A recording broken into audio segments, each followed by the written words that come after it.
What's up, everybody? Hope everyone's having a fantastic day. I'm Anthony. On today's video, I got a really special one for you. Today, I'm going to take y'all on a little bit of a forage trip because today is the hottest day of the year. I'm not kidding. It is 101 right now. It's not even 1 o'clock p.m. and it's already 100 degrees. Probably going to hit about 108 degrees with the heat index today. Very humid out. But you know what? Today it's a good day to go foraging because I have a proof of concept that I want to show y'all.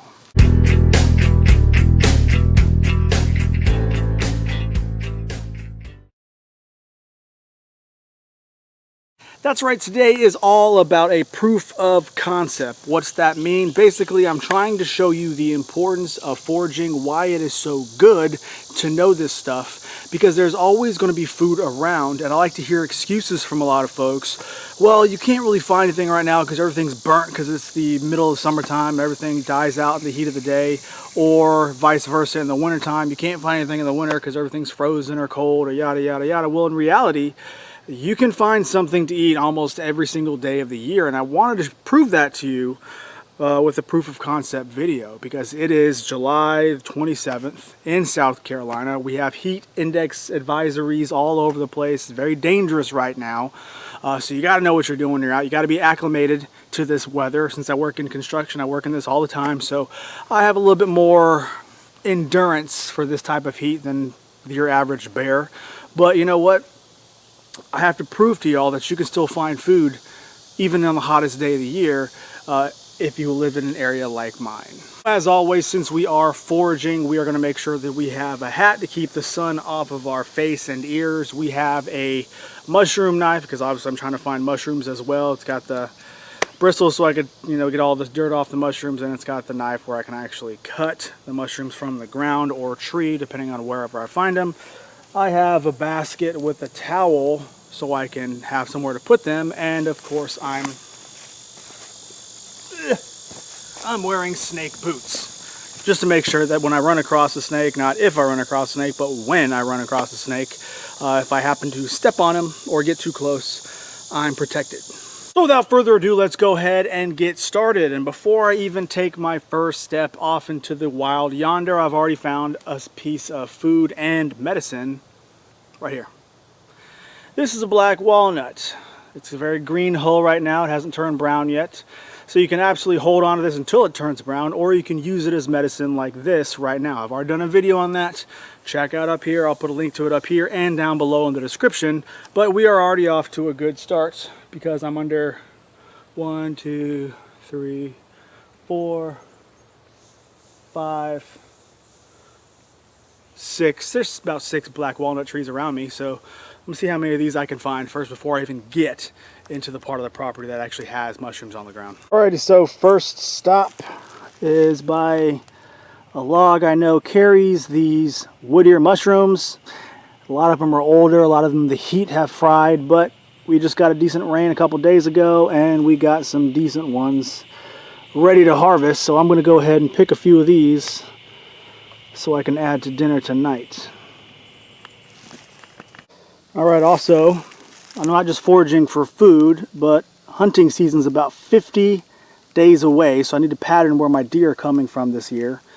Since the hurricanes kind of took down a whole bunch of trees, I don't really know which direction they're going to want to come in, because last year they gave me a complete 180 and came in from a direction they normally don't come in, and all their patterns were different because the trees came down. So this is a little bit of scat. Looks like it was probably done this morning or last night, very fresh. So at least it gives me an idea of what trail these deer are using to make me more efficient at hunting. So I'm not just foraging, I'm also doing a little bit of scouting. Alrighty, here is an example of a bolete variety mushroom. As you see here, it's got pores instead of gills. So the good thing about boletes is there's really not a deadly bolete in North America, but they can still make you violently ill, and they're very hard to identify. So I don't know what this one is, but I'm gonna take a couple pictures, a cross section, and a few other things just to have an idea of what it might be when I get back in with a field guide. But as you see, there's 2 of them right here. But I always try to do my best to identify these things because you never know. Alrighty, here's another example of a mushroom that I'm looking for. This is the turkey tail. I've already done a video on this one before, but that's exactly what I want right there.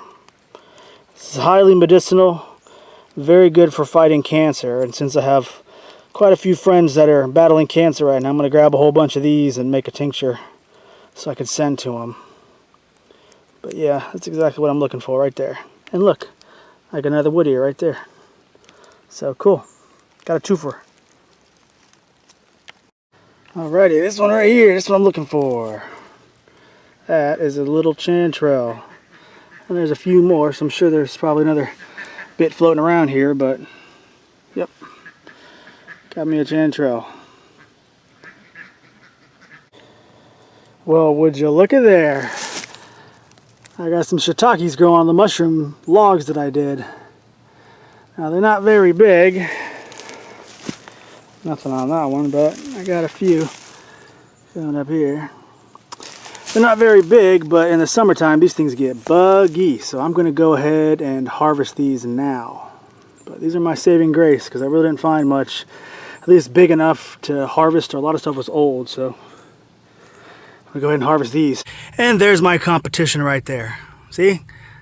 Got a small little shiitake. I just cut that one down. Why? Because you got slugs in the heat that will absolutely annihilate mushrooms. So that's why you got to get out there even when it's hot and harvest, or else you ain't going to get it first.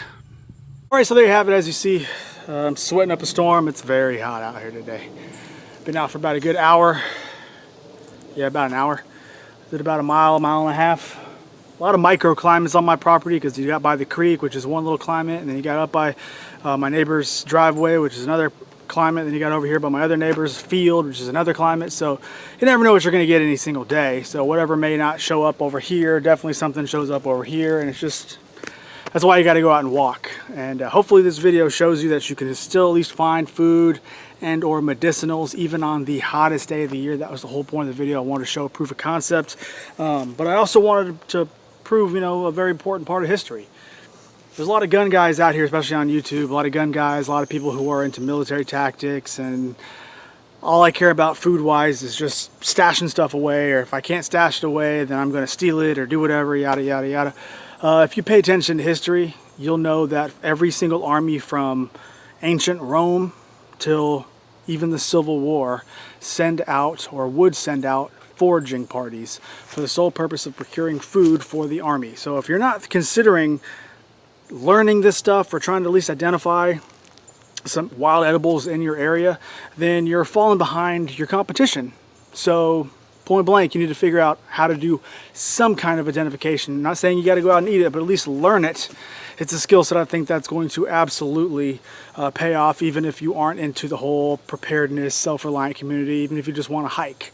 Learning this stuff could help you in the long run, and it's just something, you know, fun to do. So I'm gonna get off my soapbox now. I just wanted to, you know, put that on camera, on video. We're gonna go inside. I'm gonna show you exactly what I found. Here's my wrap up for the hottest day of the year so far. We have 2 chanterelles. A lot of them were just too small to harvest. I'm gonna let them grow a little bit more.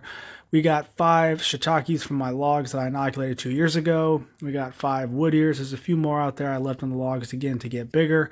We have my turkey tails, which I'm going to make medicine out of, and same thing with the black walnuts. We'll also be making medicine out of those. Now, it's very, very hot, and it's only going to improve as things start to cool down.